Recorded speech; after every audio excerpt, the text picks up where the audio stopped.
नमस्कार दोस्तों, मेरा नाम है विकास और आप सुन रहे हैं सफ़र खौफ का। दोस्तों, आज की कहानी है निकेतन की, जो एक शहर में आईटी का जॉब करता था। अपनी लाइफ में वो बहुत खुश था, लेकिन एक फ़ोन कॉल ने उसकी पूरी ज़िंदगी को पलट के रख दिया। तो चलिए दोस्तों, आज की कहानी शुरू करते हैं निकेतन के पॉइंट ऑफ व्यू से।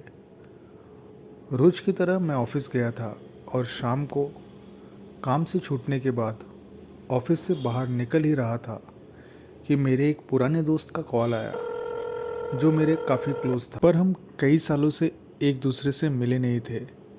उसने कहा, निकेतन, तेरे भाई की शादी पड़ गई है, अब तो तुझे मेरे गांव आना ही पड़ेगा। मैंने कहा, कॉन्ग्रेचुलेशन भाई, पार्टी तो बनती है। हाँ भाई, तू आ तो मेरे गांव। मैंने उसके गांव का बस नाम ही सुना था, कभी गया नहीं था। उसके गांव का नाम उसने निवान बताया था। उसकी शादी से एक दिन पहले ही मैंने अपना सामान पैक किया और निकल गया बस डिपो। वहाँ जाकर मैंने 5 बजे की निवान गांव वाली बस जाकर पकड़ ली। कंडक्टर आया। मैंने कहा, निवान के लिए एक टिकट दे दो। जैसे ही उसने उस गांव का नाम सुना, जैसे उसे झटका सा लगा और उसने बोला, वहाँ सूरज ढलने के बाद कोई नहीं जाता। यह कहकर वो निकल गया। जब बस जंगलों के रास्ते चली तो नेटवर्क चला गया था। खामोशी में सिर्फ बस के पुराने इंजन की आवाज़ थी। एक मोड़ पर ड्राइवर ने मुझे उतरने को कहा। निवान के लिए पैदल जाना पड़ेगा, बस यहाँ से नहीं जाती। मैं हैरान था, पर उतर गया। रात के करीब 8 बज रहे थे। मैंने अपने दोस्त राघव को कॉल किया तो उसका मोबाइल स्विच ऑफ आ रहा था। थोड़ा हैरानी हुई, लेकिन सोचा क्या पता गांव में लाइट का प्रॉब्लम रहता है। आगे एक पतला सा जंगल का रास्ता था, जहाँ सिर्फ मिट्टी, पौधे और अंधेरा था। एक ही टॉर्च थी मेरे पास। चलते चलते हवा में एक अजीब सी सर्दी थी, जैसे कोई मुझे देख रहा हो। पीछे मुड़कर देखा तो खाली जंगल था। मैं 10 मिनट चला ही था कि एक बूढ़ा आदमी सामने खड़ा था। सफ़ेद धोती, आंखों में सुर्खी और बिना हिले मुझे घूर रहा था। अचानक उसे देखकर मैं डर गया। इतनी रात में भला इस जंगल में एक बूढ़ा आदमी क्या कर रहा है। इतने में उसने मुझे देखा और बोला, जो उधर गया वो वापस नहीं आया। बहुत अजीब था ये सब। डर भी अंदर धीरे धीरे हावी हो रहा था, लेकिन मैं उसे इग्नोर किया और जब मुड़कर पीछे देखा तो वो बूढ़ा आदमी अंधेरे में गायब हो गया था। मैं थोड़ा घबराया, पर आगे चलता रहा। अगले और 10 मिनट बाद मुझे दूर से कुछ झोपड़ियाँ दिखने लगी। जब गांव में पहुंचा तो गांव में एक सन्नाटा सा था। ना कुत्ते भौंकने की आवाज़, ना लोग दिख रहे थे। सिर्फ कुछ लोग दूर से अपनी खिड़कियों के पीछे खड़े होकर मुझे देख रहे थे। आंखों में कुछ अजीब था।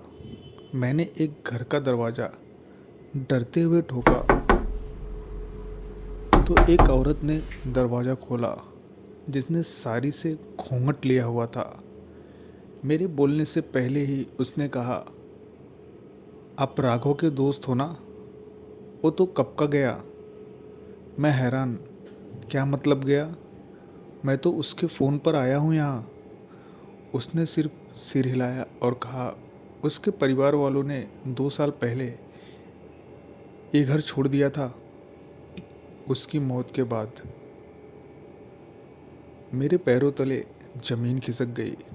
मैं चिल्लाया, पर उसने कल ही मुझे फ़ोन किया था। और उस मोमेंट पे मेरे फ़ोन का स्क्रीन ऑटोमेटिक ऑन हुआ और राघव के नंबर से जो लास्ट कॉल आई थी वो रिसीव हुआ। उस औरत ने एक अजीब सी आवाज़ में कहा, आप रात यहीं रुक जाए मेरे घर पे। मेरे पास दूसरा कोई ऑप्शन नहीं था। बहुत कुछ दिमाग में चल रहा था, कैसे, कब और क्यों हो गया मेरे दोस्त के साथ ऐसा। मैं उस घर में रात रुक गया। बरामदे में बिस्तर पर जाकर लेटा था, अपने दोस्त के बारे में ही सोच रहा था। और घर में बस एक लालटेन जल रही थी कि अचानक छत पर किसी औरत के पायल की छम छम आवाज़ सुनाई दी। मैं एकटक बरामदे से लगी सीढ़ियों को देख रहा था कि वो वही औरत जिसने घर का दरवाज़ा खोला था, वो अपने उल्टे पैरों से सिर पर घूंघट लिए हुए नीचे उतर रही थी। जब मैंने अपना टॉर्च उसके चेहरे की तरफ मारा तो जो देखा मुझे एकदम सन्न कर दिया था। उस घूंघट के अंदर मानो उसका चेहरा था ही नहीं, बस खून सी लाल आंखों से उसने मुझे देखा तो डर से मेरी चीख निकल गई। मैं जोर से दरवाजे की तरफ भागा और जब बाहर निकला तो देखा पूरा गांव अंधेरे में डूबा हुआ था। तभी मेरे बगल में एक विशाल पेड़ था, उसके अंदर से एक आवाज़ आई और ये आवाज़ उसी बूढ़े आदमी की लग रही थी जो मुझे रास्ते में मिला था। जब पेड़ की तरफ देखा तो वही बूढ़ा आदमी, लेकिन उसका चेहरा जला हुआ, दांत निकले, सफ़ेद आंखों में खून भरा हुआ। और उसने कहा, तुझे जो वहाँ गया वो वापस नहीं आया, मैंने कहा था ना। तू माना नहीं, अब तू मेरा मेहमान है, अब तू कभी वापस नहीं जा पाएगा। मैं चीख रहा था, लेकिन जैसे मेरी आवाज़ दब गई थी, पैर थरथरा रहे थे। हिम्मत बढ़ाकर ऊपर वाले का नाम लेकर बस भाग रहा था पूरी जान लगाकर। किसी तरह मैं हाईवे के रास्ते पर पहुंच गया और फिर चैन की सांस ली। सुबह की बस पकड़ी और जैसे तैसे घर पहुंचा और शाम का वक्त हो गया था। मेरे दोस्त का कॉल आया और उसने पूछा, क्या हुआ, अभी तक तू आया क्यों नहीं। उसकी बात सुनकर मुझे झटका सा लगा।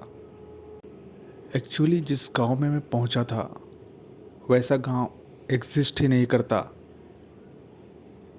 वो गांव वहाँ था ही नहीं कभी पहले। मैंने अपने दोस्त के शादी में गया तो नहीं, लेकिन कुछ दिन बाद जब उसे कॉल किया और उसे सब बताया तो उसने कहा कि वो वही बूढ़ा शैतान था जिसने तुझे भ्रम में डाल दिया था और तेरे साथ छलावे का खेल खेल रहा था। ऊपर वाले का शुक्र है कि तू जिंदा है मेरे दोस्त, नहीं तो जिसके रास्ते में वो दिख जाता है उसकी मौत तो लगभग पक्की होती है। तो दोस्तों, अगर किसी पुराने दोस्त का फ़ोन आए, वो आपको अपने गांव बुला रहा है, तो दिन में जाना, नहीं तो हो सकता है कोई छलावा या कोई शैतान आपका इंतज़ार न करता हो रास्ते में। तो आज की कहानी कैसी लगी मेरे दोस्तों? अगर आप लोगों को अच्छी लगी हो तो मेरी कहानी को लाइक करें, शेयर करें और सब्सक्राइब करना ना भूलें दोस्तों। मिलते हैं ऐसी ही कहानी के साथ, तब तक के लिए जय हिंद।